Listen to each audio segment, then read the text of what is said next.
से महागठबंधन बनी है तब से एक मंच पे जब समय आएगा तो साथ में घूमेंगे लोग। महागठबंधन के नेता हैं तो एक साथ तो सबको घूमना ही है, इसमें इपवट करने की जरूरत नहीं है। कहा जाता है बीजेपी बड़का झूठा पार्टी। बीजेपी के लोग कह रहे हैं कि राजद के कई नेता जो हैं वो बीजेपी के संपर्क में है और लोकसभा से पहले जो है इस खेमे में आ सकते हैं। क्या आप लोग हैं, आप भी हैं राजद के बीजेपी के संपर्क में? सवाल है कि बीजेपी भाई वीरेंद्र को नहीं खरीद सकता है। पटना में 12 जून को विपक्षी एकता की बैठक होनी है।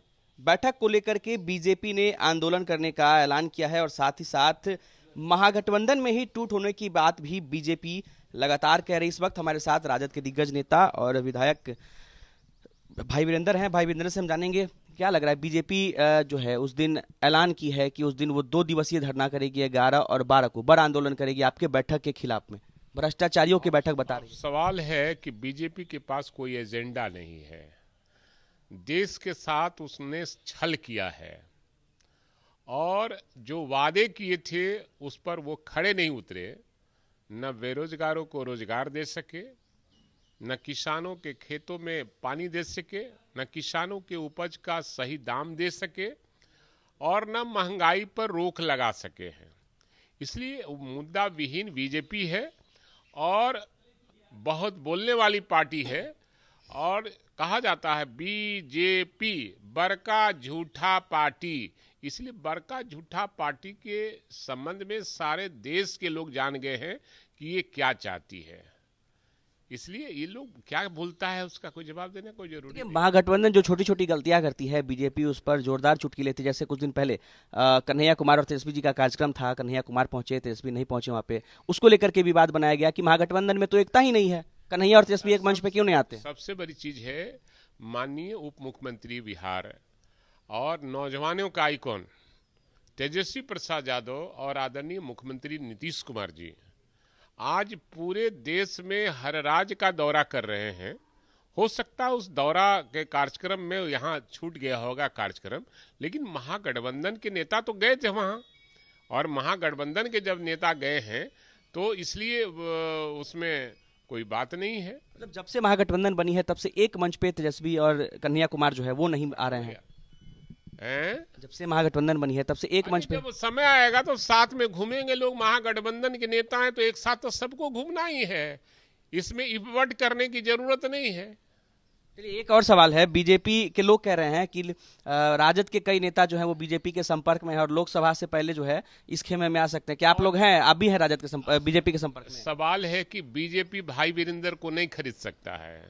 भाई वीरेंद्र एक सिद्धांत वाला आदमी है और एक विचार वाला आदमी है।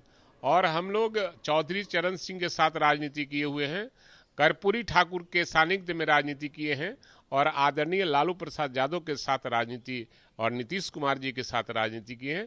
भाई वीरेंद्र जैसा अभी राजनीति में बहुत कम लोग हैं। ठीक है, हम थोड़ा ठोकर खाते रहे हैं, लेकिन ठोकर खाने के बावजूद भी समाजवादियों के साथ ही राजनीति करते रहे हैं।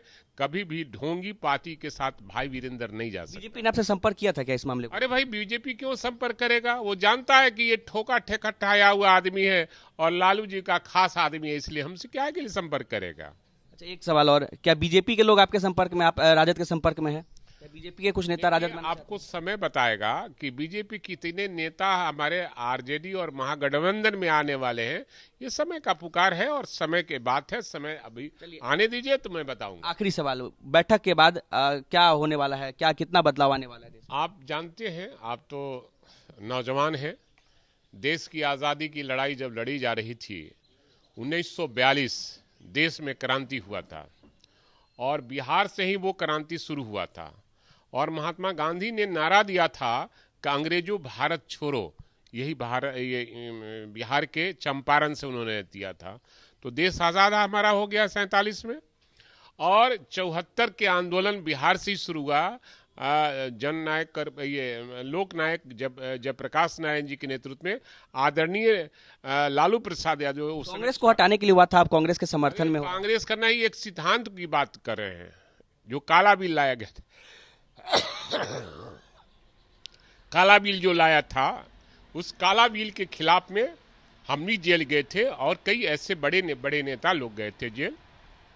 तो उस आंदोलन को भी हम लोगों ने ये किया था और उसके बाद कई आंदोलन हुए। बिहार ही अगुवाई किया है और इस बार बिहार ही ये लिया है कि बीजेपी को साफ करना है। बीजेपी भारत छोड़ो का नारा हो गया है, गद्दी छोड़ो का नारा हो चुका है और महागठबंधन की सरकार बनने वाली है। चलिए, तो भाई वीरेंद्र ने साफ तौर पे कह दिया है कि बीजेपी गद्दी छोड़ो का नारा तैयार हो गया है और बैठक के बाद देश में परिवर्तन देखने को मिलेगा और सारे विपक्ष जो है वो एक साथ मिलकर भाजपा को हराने की रणनीति भी तैयार करेगी। अनिकेत कुमार, बिहार तक, पटना।